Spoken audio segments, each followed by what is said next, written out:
Hello guys, in this video we are going to discuss about or talk about the novel Animal Farm written by George Orwell. So guys, first of all, introduction to the author. George Orwell is one of the well-known modern novelists. He was born in 1903 in Bihar, India, at Motihari. He was educated at Eton. He lived a wandering and poor life. He wrote in a delightful manner on a variety of subjects. The chief quality or characteristics of his writings is honor. The humor in his writings is not light but sober. The undercurrent of satire is found in all his writings. A special charm lies in his writings. He wrote six novels, some essays, and critical and political pamphlets. He was a democratic socialist. He was deadly against dictatorship and communism. He did not like at all the Marxist ideology. He said every line on serious work I have written since 1936 has been against totalitarianism and for democratic socialism as I understand it. His most famous novels are Animal Farm and 1984. 1984 is a blood curdling anticipation of what the condition might be of England under communist rule. In Animal Farm, he stands but as a great political satirist on communism. 1984 has been filmed and televised. George Orwell died of constipation in 1950. He was an honest but pessimistic political novelist. So, guys, this is the introduction to the author. Now, Animal Farm. About Animal Farm or about the novel. Animal Farm was first published in 1945. The Second World War had just ended. It is called a fairy story by the author, but it is also a burlesque which makes fun on communism. It is a humorous hit at Marxist ideology. It is a political satire on communistic dictatorship of Russia. The story has been specially told for children. Children like to read such satirical stories. Animal Farm has been filmed and broadcast on BBC as well. Now, the brief story of the novel.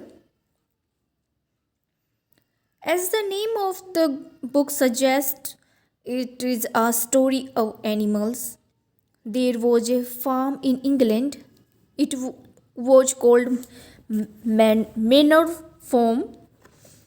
The owner of the farm was Mr. Jones. There were many animals on the farm. Among them, there pigs, horses, dogs, goats, cows, a donkey, a cat, hens, pigeons, and a raven. Among these animals, there was an old boar called Old Major. He was 12-year old. Once he was very slack and very near to death. He called a meeting for all the animals. He told them that Their lives were very miserable. They were not free, they were the slaves of men. They worked hard, but they did not get enough to eat. He added that man was the sole cause of their misery and unhappiness. They could be happy only if they overthrew human race. Man was their greatest enemy and their happiness depended on conquering man. 3 days later he died, but before dying, he had inspired the animals with a rebellious zeal. He taught them the song Beasts of England.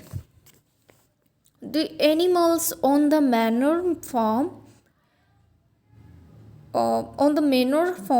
were deeply affected by the speech of the old bear. They began to think about what he had said. They held several meetings in the big barn.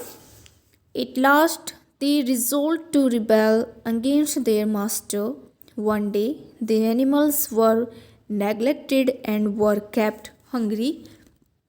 They revolted and drove out Jones and his men. Thus, they became the owners of the farm. The pigs were regarded the wisest uh, of all the animals. Napoleon, Snowball, Squealer, and other pigs became leaders. They made their own laws and began to work accordingly. Napoleon and Snowball formed the seven commandments of animalism. All the animals began to be treated as equals. They organized the animals into republic of equal animals. Everyone, especially Boxer, a horse, worked hard. There were meetings, committees, and reading and writing classes. The pigs had already learned reading and writing. They did not do physical work, but they became the ruling class and special privileges. And with the pigs' cleverness and Boxer's hard work, the barn became successful. After some months, Jones and some other men attacked Animal Farm, but the animals defeated them at the Battle of the Cowshed. Snowball and Boxer were the heroes of the day. Medals of Animal Hero First Class were awarded to them. Napoleon was more cunning and tactful than Snowball. There was a struggle for power between Napoleon and Snowball. Napoleon wanted to become the master of the farm. Napoleon opposed Snowball's project of windmill. Napoleon had been secretly training 9 dogs from their birth. One day these 9 dogs were ordered to rush upon Snowball. They chased him and drove out of the farm forever. Napoleon became now the self appointed dictatorial leader. His dogs were his faithful bodyguards and soldiers. Squealer, a great lawyer, was the propaganda minister. Napoleon persuaded the animals to do what he liked. Under him, things changed. Animals began to be treated badly. They were forced to work hard every day. Except the privileged pigs, no one got enough to eat. They could not explain against the ill treatment. They had only one. They also had not the courage to do anything against their leader. There was a reason for that. Napoleon was always surrounded with fat dogs. They were ready to kill any animal at his order. A hard winter came. Animals got less food, but outside world was misled by false propagandas. Many animals who criticized for their sufferings were killed by the dogs. The animals began to suffer under the worst kind of dictatorship. The life of the animals became very hard and miserable. It was worse than the life they lived under John's. They were treated like slaves while the leader, the Napoleon, enjoyed all the privileges and comforts of authority. He slept on a bed. He moved out with a great pomp. He drank wine and beer like human beings. The ruling class of pigs started drinking wine. Pigs had become like humans in dress and habits. Boxer had been a willing worker. He was faithful follower of Napoleon.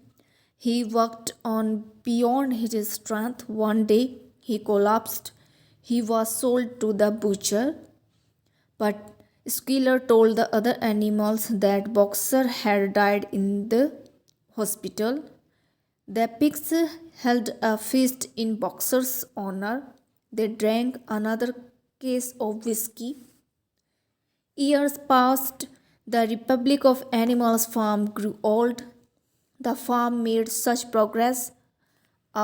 progress, but only pigs and dogs shared the grain. The working animals worked and lived like slaves, but they still believed on old Major's dream. They hoped for a republic of equal animals. One day, pigs came out walking on their hind legs. They were carrying whips. Other animals were frightened, but they kept quiet. The sheep began to cry, "Four legs good, two legs better." Skeeler had taught them his new slogan. Instead of the seven commandments, there was a single one on the wall. One day, some farm owners who were all human beings were invited by Napoleon.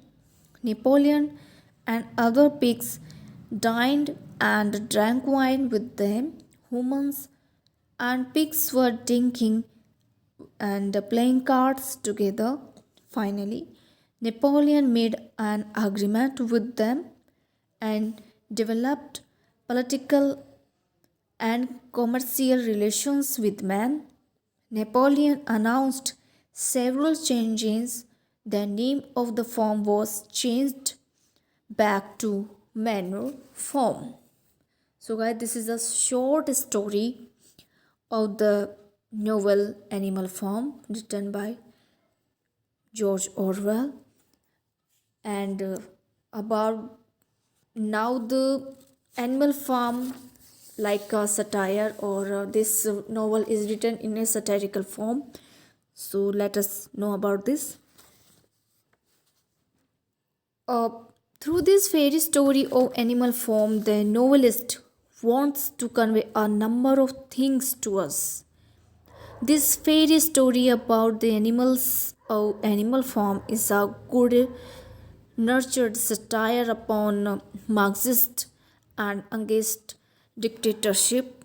The ideas of communism are visible behind the thin veil of animalism. The animals are typical representative of the Communist Party, and they speak the language of communism.